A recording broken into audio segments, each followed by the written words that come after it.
Ivan turn Rasta. All of us that needs a Rasta. What is he up to?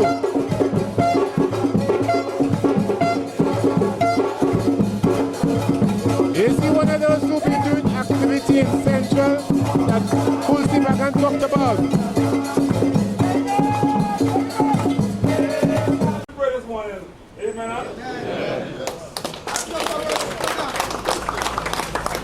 Action started here from the 24th of February 2014 to deal with our negotiations, because when the negotiations had last met, the parties had last met, which would have been the 11th of November 2013, the Commission had left there with the intention or leaving us with the belief that the next day we will get an offer we can't resist and settlement.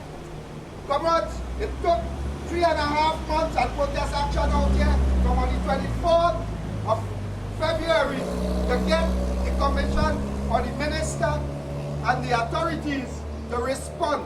When they came, they did offer 6%, and they had said, take it or leave it, and what they want to do is join the job evaluation with the negotiation. And I continue to tell you all, comrades, job evaluation is job evaluation, and negotiation is negotiation. We must continue to carry that fight until we get that fair and just settlement. Comrades, we all know that in 1995, an arm of the commission, a company within a company was established called the SLIU.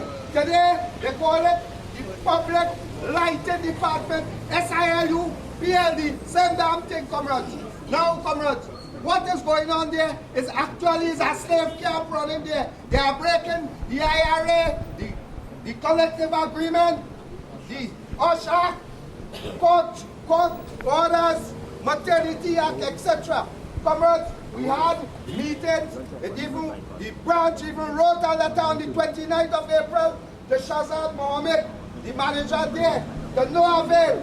Come the 23rd of May, comrades decided to embark in peaceful protest action, which is legal, which is lawful. And on this very same day, the JTUM had called a massive demonstration in Port of Spain. Comrades, what the commission has done, that all those who were absent on the 23rd have been served with warning notice. And the commission's claim is that they took industrial action. Comrades, and those who went to PLD on the morning of the 23rd to engage in peaceful protest action, they suspended 6 earlier on, in beginning of June. From those 6 was from PLD. And yesterday, 24 other comrades were suspended here who took part, including all the union officers led by the branch president. We all were suspended. And the explanation was, we took industrial action. Asked for that explanation. What is industrial action? They said it was unauthorized protest action. Because I don't know since when the commission authorizes protest. That is in the law, that is your human right. We are free to express our rights because it's enshrined in the Constitution. So comrades, these people are getting, it is alleged that all the instruction is coming from the politician and members of the board. But comrades, no board, because politicians come and go, board come and go, but the OWTU is here to stay. So comrades, with these few words and opening words, I would like to pass you on to our illustrious President General and hard-working President General, Comrade Ancil Roget. Before I say anything, I am aware that through their security systems, through their recording devices, that they are hearing us here this morning. So I want to send a message to the top management of T&TEC and to the line minister, to the politicians, and to the Prime Minister herself this morning by what I say. Make no mistake about it. What I'm about to say is what I came to say. So the message that is sent through their security systems and the security officers taking report is the message I intend to send. And it is simple and it is clear. We are in a war, comrades. In case we didn't know before, the Commission has declared war on its workers, but more particularly, the Commission to declare war has declared war on the Alphys Workers Trade Union. That is what it happened. And I want comrades to know, because you see, they want you to believe something else. But we must draw the connection, because while we have all of the reasons to occupy all of the jobs, because we turn the wheels of the economy. Without the T&TEC worker, whether that worker works in administration, or in particular out on the fields, without the T&TEC, there's no power. But you see, there's this amount of vindictiveness, spite, and wickedness that exists today, that which perhaps never existed before. But it is this spite and vindictiveness and wickedness that has them coming against us like that. On May 23rd, you made a statement. You made a statement because you were within your right to make that statement.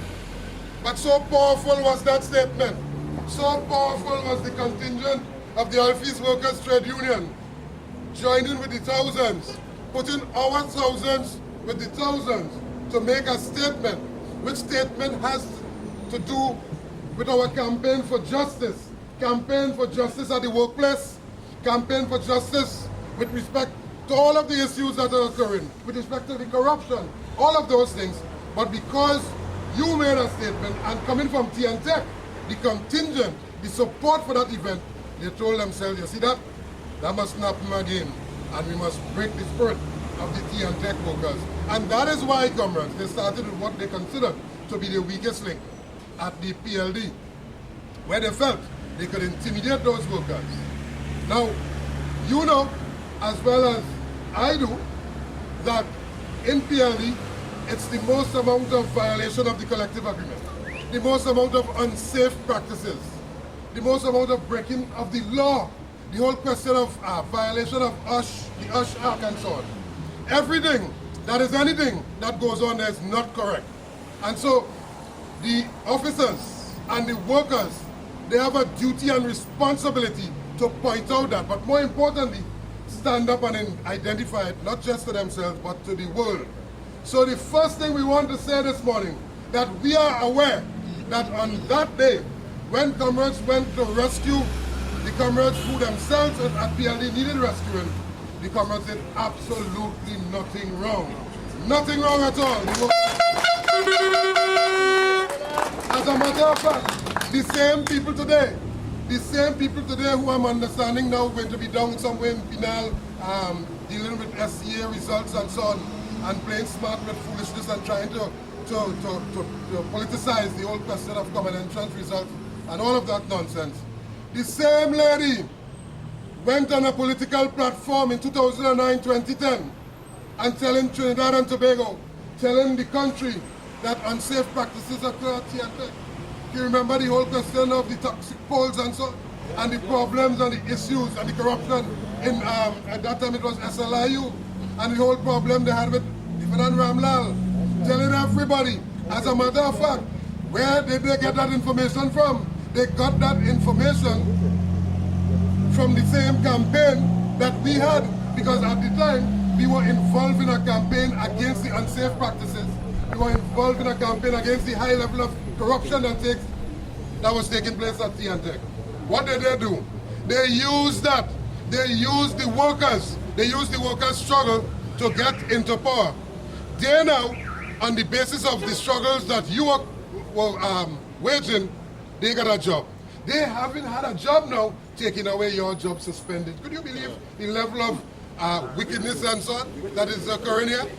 So my point this morning is that you are doing nothing different to what you was doing in 2009 and prior to that, and of course in 2010. But because they continue the corruption, because this People's Partnership government continue the corruption, which corruption is not restricted to outside of T&TEC alone, you know, which corruption involves T&TEC also. And when you raise your voices of protest, consistent with how we were always raising it, they feel they could come at us. And so this is why we are faced with the suspensions and the warning notice and the attempt to intimidate workers. I want to say this morning that we are aware. We are aware that the cabinet took a decision. The cabinet of Trinidad and Tobago took a decision, which cabinet is supported, which decision is well supported by the Minister of Labour to go after the Oilfields Workers Trade Union and the T&TEC workers. This is the decision that was taken. Conscious of the fact that that decision will impact on the workers' safety. Now you can't have a situation where you're suspending all of these workers And that suspension, the net effect of that will result in short crews and then expect the work to continue safely. But even worse than that, to replace those workers with what? Contractors. That's something had to be wrong with that. And I'm saying this morning that Government of Trinidad and Tobago, Prime Minister and Minister of Public Utilities, you are picking a fight that you will not win. You're provoking the workers. You're provoking the T&TEC workers, and of course, you're provoking the Alphys Workers Trade Union into a type of reaction that would see it costing you. And we are going to make sure that if you are affecting our jobs, in no time, because time flying fast, just now, if you are affecting our jobs today in 2014, we will not forget you, and we will ensure that you do not have a job.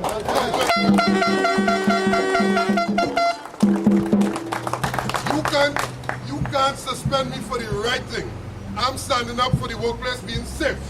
I'm standing up for the workplace being free of corruption. I'm standing up for my right. Through the Constitution, I have a right to stand up for any issue that affects any citizen in Trinidad and Tobago. And nobody from Kamla, and I'm calling on him, from Kamla to Minister Bash, Board Member Henry, entire board, nobody could prevent me from exercising my right to stand up for a better Trinidad and Tobago man. And insofar as you want to do that, it just shows, comrade, the level of deceitfulness that is occurring. That what was right yesterday, what they supported yesterday, or 2 or 3 years ago, 4 years ago, what they supported, that wrong. And they're attacking people for like if it's the first time they see that happening. In fact, when they advised that they would have been supporting us in 2009, when Kamla Prasad Bisesa closed the constituency office and made the announcement in 2009 November that they were supporting the Alphys Workers Trade Union, which at that time we were standing up against all of these same issues, that they were supporting the effort to shut down the country for 2 days. They were in support of that. They didn't care if the T&TEC workers didn't come out to work. In fact, they wanted the country shut down. But today we continue to be consistent. They have everything wrong with that. And you see, comrades, we have to be brutally honest. We have to get more vexed. Because you see, old talk and stupidness is old talk and stupidness. But when it comes to my work, you interfere with my family life and my future.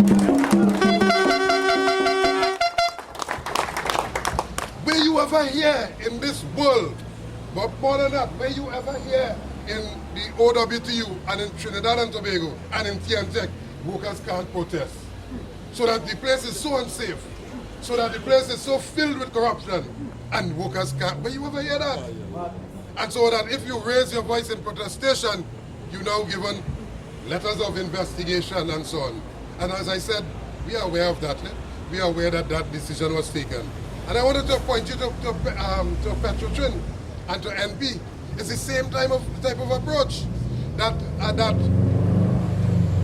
they don't mind that if they lose these matters in court, indeed they are going to lose all of these matters. But they have calculated. They calculated that they will use their deep pockets, use taxpayers' money, use ratepayers' money, use the customers' money, consumers' money, use the revenue here to go after the workers. So that when they go to the court with these matters, and these matters have already been well in hand, and we guarantee, comrades, we guarantee that they would lose all of these matters. But what they are calculating is between now and the time that these matters are heard, election will come and go, and the struggle would have been broken, because workers will be intimidated, and workers will be fearful and so on, and so they would have broken the back of the struggle. So that when you come out to talk about how T&TEC is being run, and how the amount of corruption, which is joined now with the rest of corruption in Trinidad and Tobago, that picture will not be properly painted. In fact, they calculated that that picture wouldn't be exposed at all. At Petrotrin, they filed an injunction to prevent the workers from doing the same thing, identifying the corruption, the nepotism, the mismanagement, and so on. The The union applied for the discharge of that injunction. The court said yes, they discharged the injunction.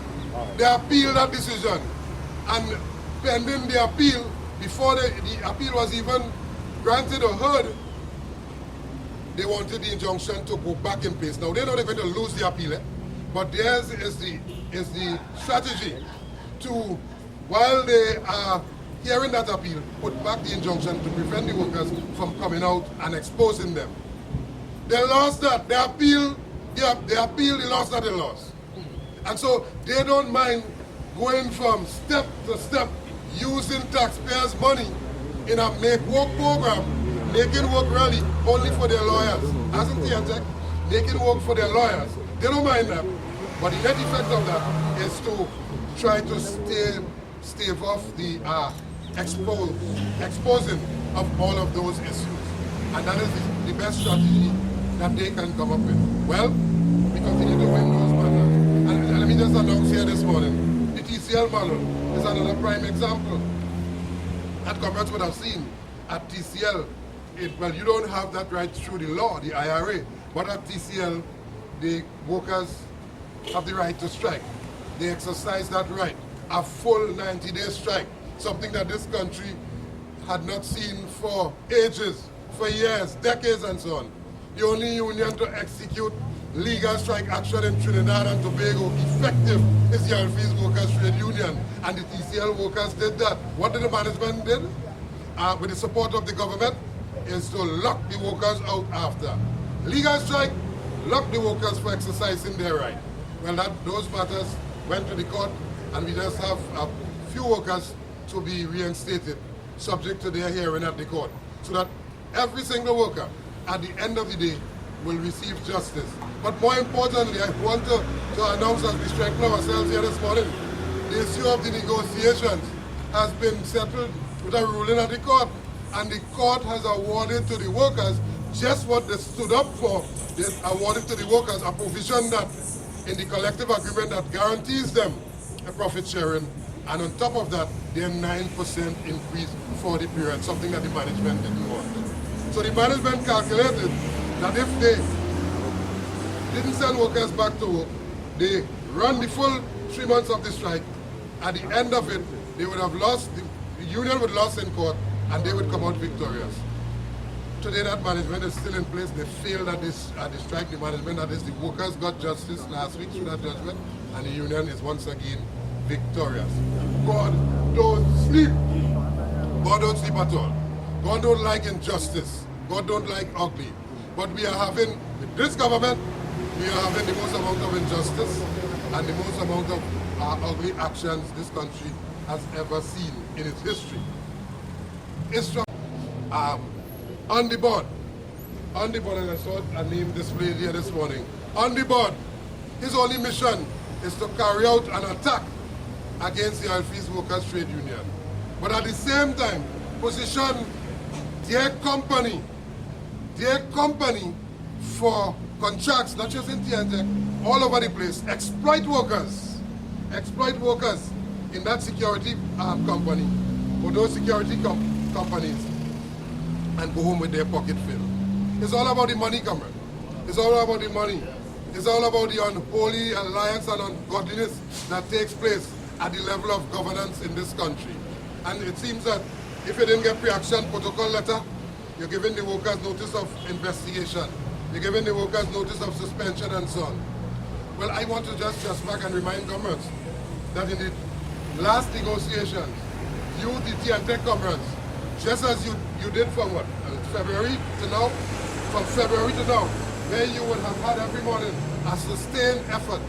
You here led the battle, joined by the rest of the T&TEC comrades, and later on, joined by the rest of comrades in the OWTU and in Petrochin, broke the mantle, broke the back of that unfair 5% cap. In other words, you were at the tip of that struggle.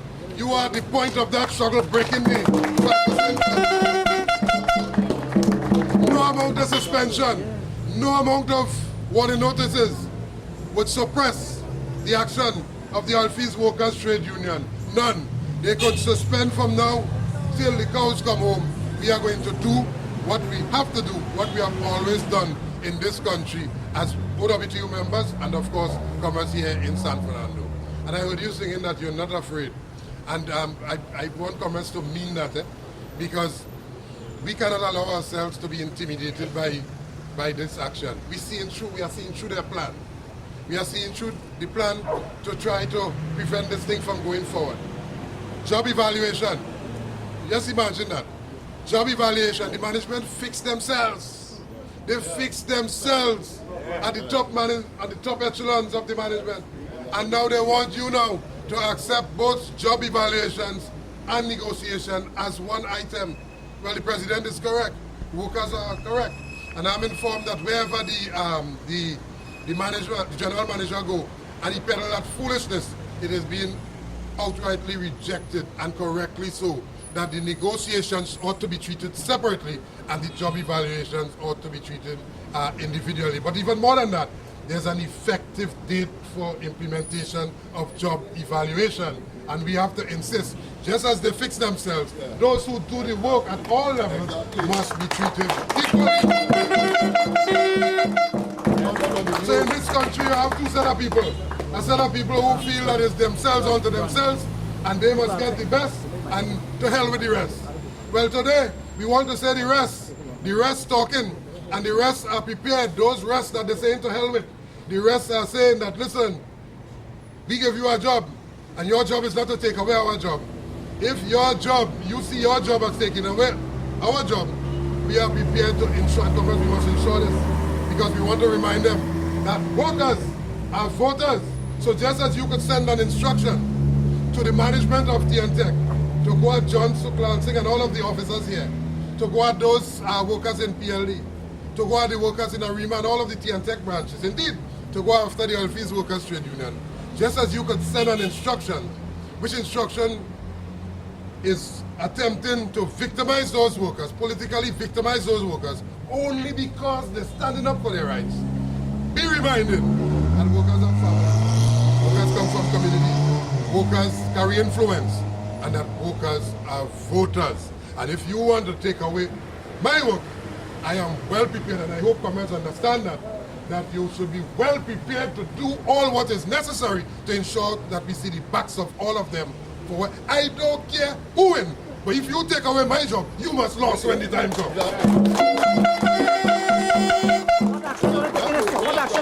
And so we are saying that the action of the commission to suspend these workers is itself an act of spite and wickedness and vindictiveness against those workers. That's the first point we want to make. And that it's a political instructions being carried out by the management of T&TEC. That's the first point we want to say. The other point we want to say here this morning is that it carries the impact of promoting very unsafe environment and condition on the book. Have en masse all of the experienced workers out. They haven't done nothing, violated no safety code or so, but you have them out, and then you have the place run as smooth as how it was when they were there. What in effect you're saying is that you didn't need those workers, or that the place will be more safe when they're out, and it cannot be like that. T&TEC is an unsafe place today, comrades. Unsafe because the management is and if they are prepared to run an unsafe place, which unsafe place, unsafe entity, unsafe environment at T&TEC, which carries a record. Now remember, we're not only talking of, we have the records. In fact, comrades here would have grieved. We would have gone to the wake and funeral of workers who died, contractor workers too. So when you send the workers out this morning, what in fact you're preparing to do is to kill more people at the expense of the jobs of those who you send away. And if you are prepared to violate the collective agreement, violate the Ash Act, run short crews, supplement those short crews with contractor workers, unskilled labor, inexperienced workers, who will now be asked to be out in the public domain and so on, which itself will put the public at risk. We are not prepared to accept that at all. We are not prepared to enjoin you in In fact, the whole question, yes, the whole question of retirees, that itself Israfil Hollis would be somewhere rocking in some rocking chair. He's given a contract to come back here. Only because he guarantees them that he can do the bidding of the politicians and so on. Comrades, I wanted to say this morning, if we didn't know it before, if we felt that somehow, somewhere, that they like us, or that some politician could talk to us, or that we like Kamla, you can't put Kamla in plate with peas and rice. You can't put Kamla, when you go to the bank, it's not Kamla paying you, know. It's this, through the sweat of thy brow and thy labor, honest labor, you get your pay to be able to support your family. So put Kamla, in fact, get ready to put Kamla where she's supposed to go, because Kamla supporting this nonsense. I want you to understand that, it cannot be that Minister of Public Utilities don't know what is happening. It can't be that. It cannot be that the Prime Minister don't know. Because if you take an action, which action will remove workers from their jobs, and at the end of the day, it might very well threaten, because we cannot guarantee the public's safety. We cannot guarantee the safety of the workers who remain here. We cannot guarantee a reliable supply of electricity once you remove the workers who are supposed to guarantee that supply. And therefore, in calculating this move, somebody must have told the Prime Minister, listen, this is what we're going to do. Because you have a lot of crime taking place in the society today, and you need to have the place properly well electrified and so on throughout all hours of the day and night. You need to have the type of response to any type of emergency call consistent with the collective agreement and with safety. And so once you take these workers out in mass all over the place because of your foolishness and your attempt to victimize them, they must know. She's head of the Security Council in this country, and anything that threatens the security of the country, she ought to know. So she is well aware. I'm making the point, Comrade. Because you see, some people like to hear that it's the management. They like to hear that. And they will be satisfied to feel or to believe or to fool themselves that it's the management alone. T&TEC management does not act on its own. I want them to know that we know that.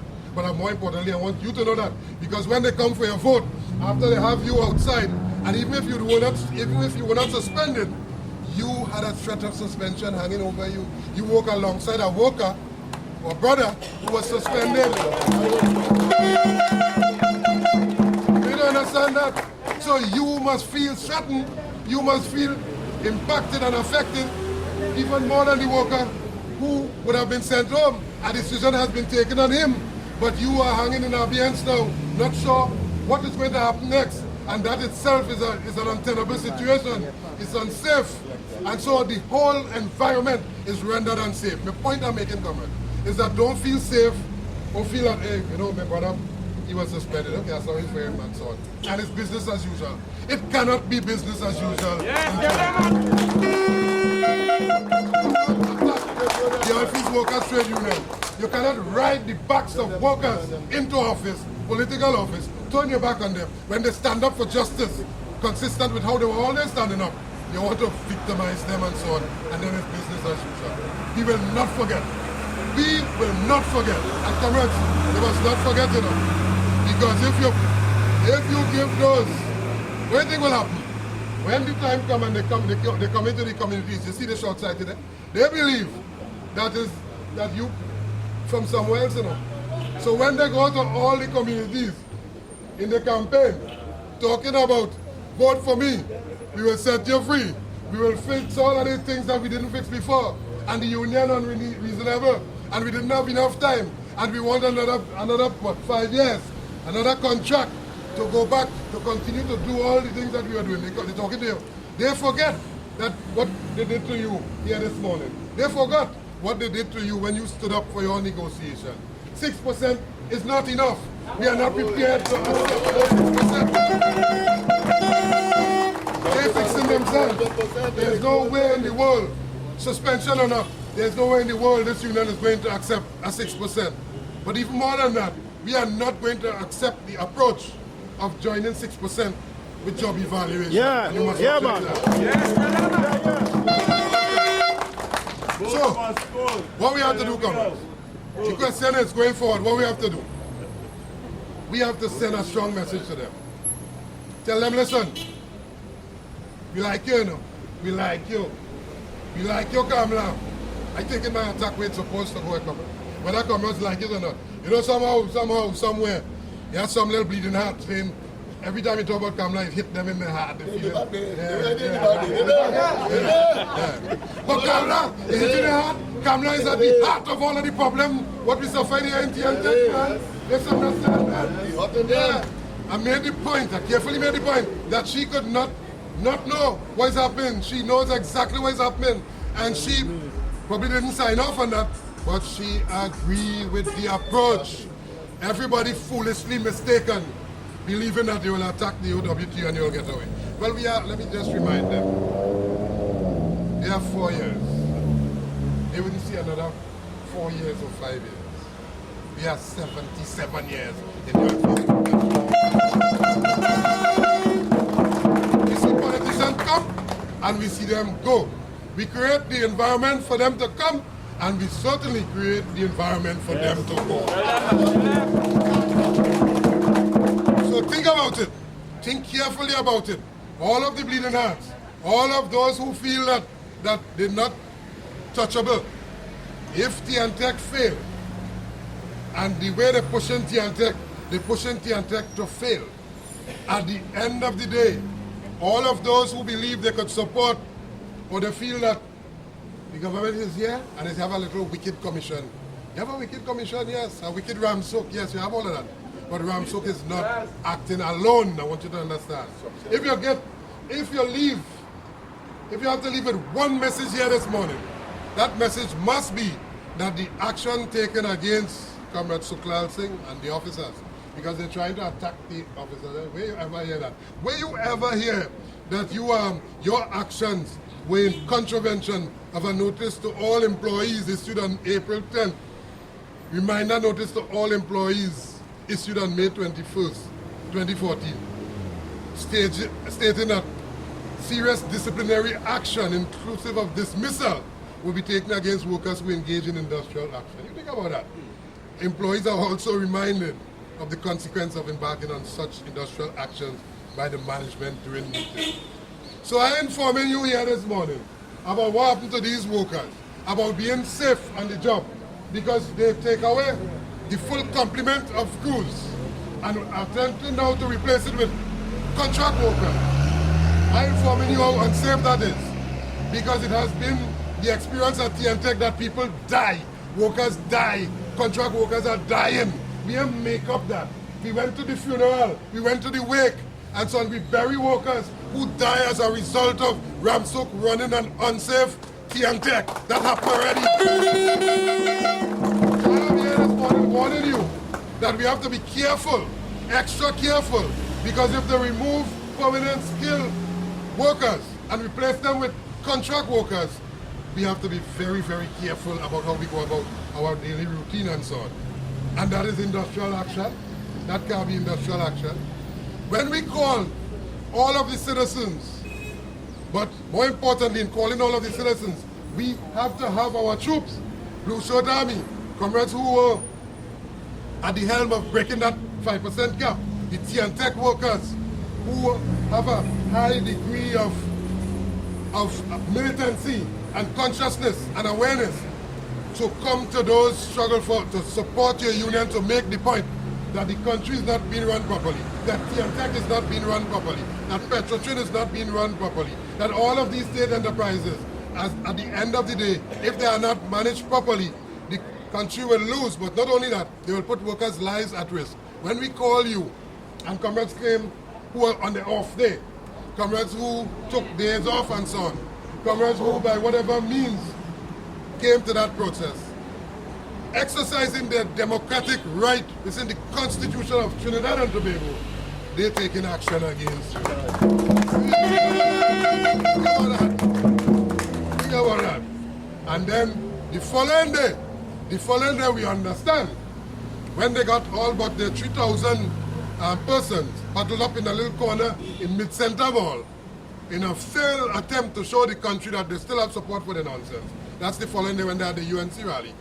They had workers, they had some support from T&TEC, but nobody said anything about those workers who would have gone on that day after. You think about the wickedness that is happening.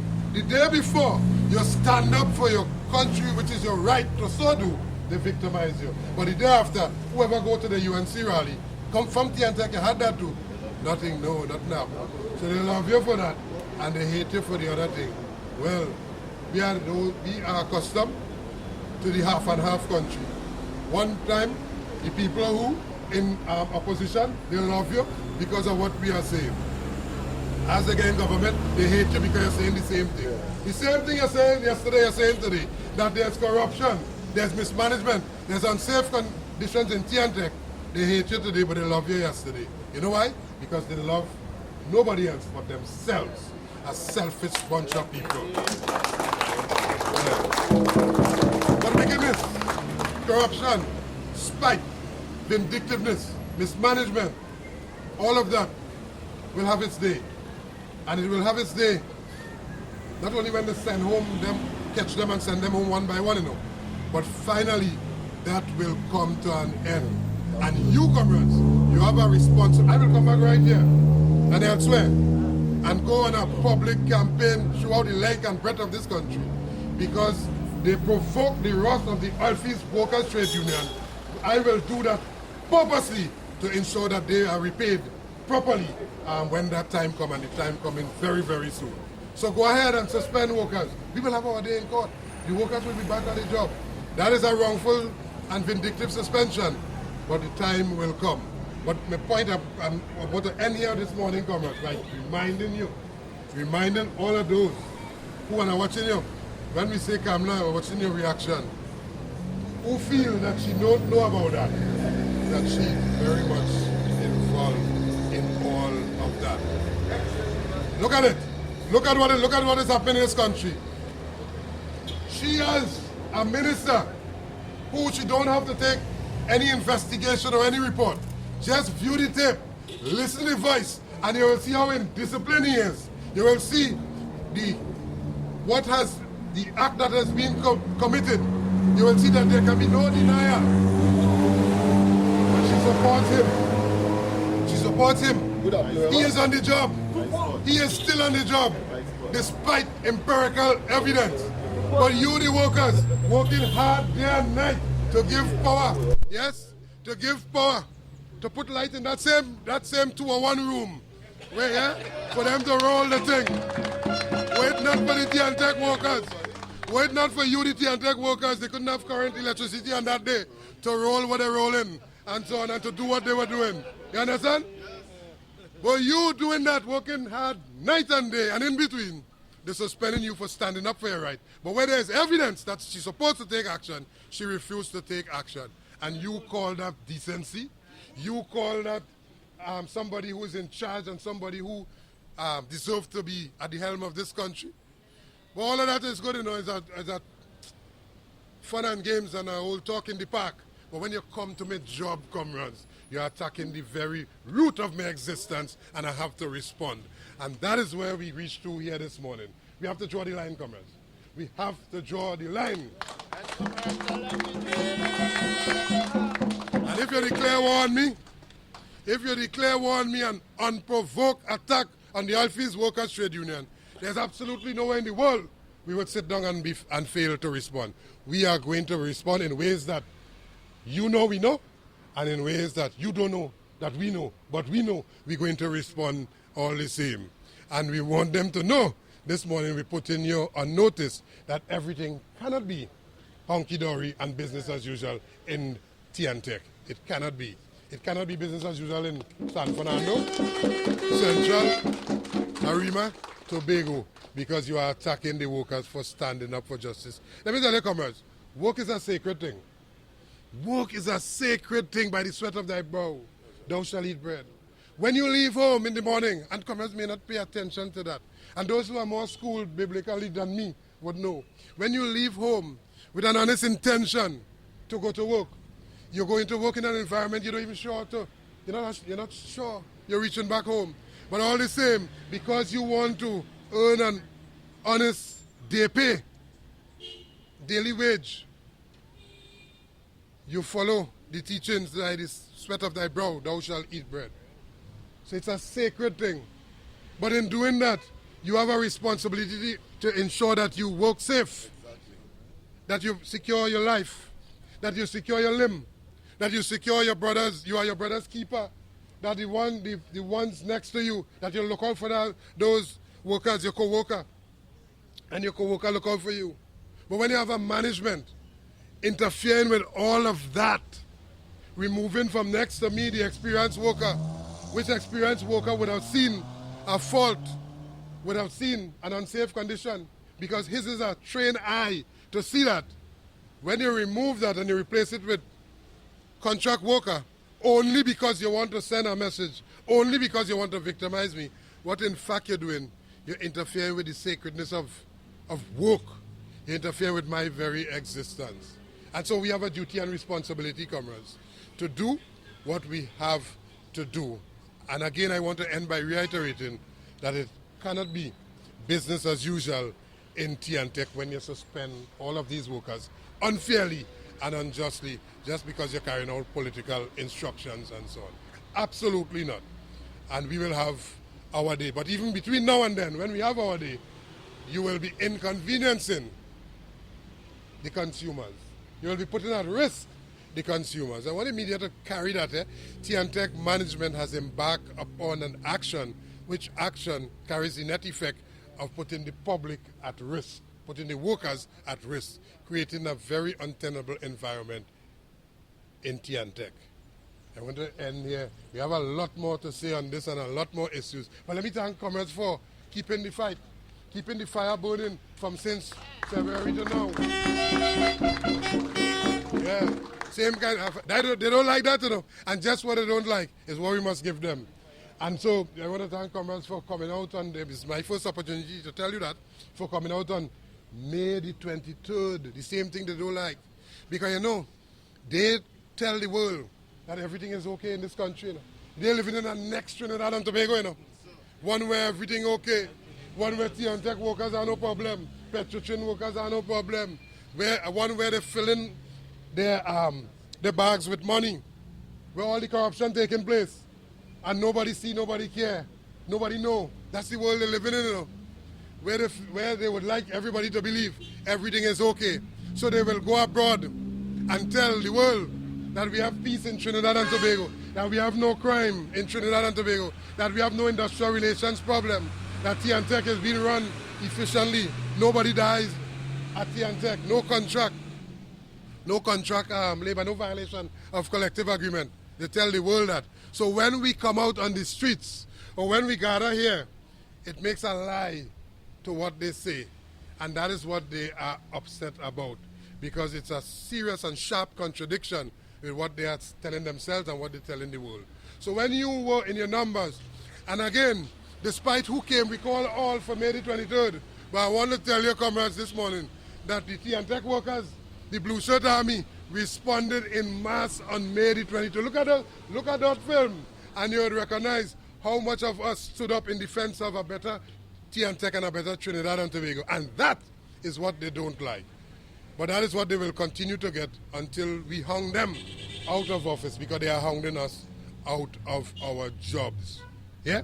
So, this is the first of many to come. You will be called on your off day, you'll be called on Saturday, you will be called on Sunday, you will be called on whichever day we believe is necessary to make the point that we are not prepared to take all that they are dishing out to us. And I hope this morning that who taking notes, security will taking notes, so if I'm being carried properly. You know, they like to sue, because there's a little make-work program for that. You have a set of lawyers, they paying big money, you know, and they just getting that big pay just to write up legal brief and so on, or to write up pre-action protocol letter. So when we talk about what happened in T&TEC, I spoke at the roundabout or somewhere about what is happening in petrotrin. Imagine that company is failing. The people at the management, they fail. The whole refinery down. When you talk about that, they send you pre-action protocol letter, don't talk. But we have to continue to talk, because we are not afraid, we were never afraid. We are the Oilfields Workers Trade Union. T&TEC comrades here in San Fernando this morning. Stand firm. Stand firm. Keep your shoulders up. This too will pass. This too will pass. They too will pass. They too will be long gone. But we must stand strong and let anybody who like them, use what is happening now to take political control, know that little Guti, big Guti, same shot. Kamla, Manning, Rowley, same shot. Because that shot is a shot of defense for good governance in Trinidad and Tobago. You can't use us and then turn your back on us and then try to victimize and spite us. So comrades, this morning we want to vibes up the place as we close. Because it's only a message we're sending here this morning in the first instance. Make T&TEC safe. Minister of Public Utilities, make T&TEC safe. Minister of Public Utilities, who carries the responsibility, line minister for T&TEC, investigate the board, correct all of the wrongdoing, correct all of the corruption at the level of the board of T&TEC, faulty equipment at the substation is responsible for putting the workers' lives in harm's way. Removing of the workers from their job place on suspension puts the workers who remain in harm's way. Retirees back on the job, 69-year-old, let them go home and rock in their rocking chair and rock away. Leave T&TEC work alone. You can add no value. Your productive years have long gone. Yeah? So we want comments. We want to end this, but we want to, just as we started.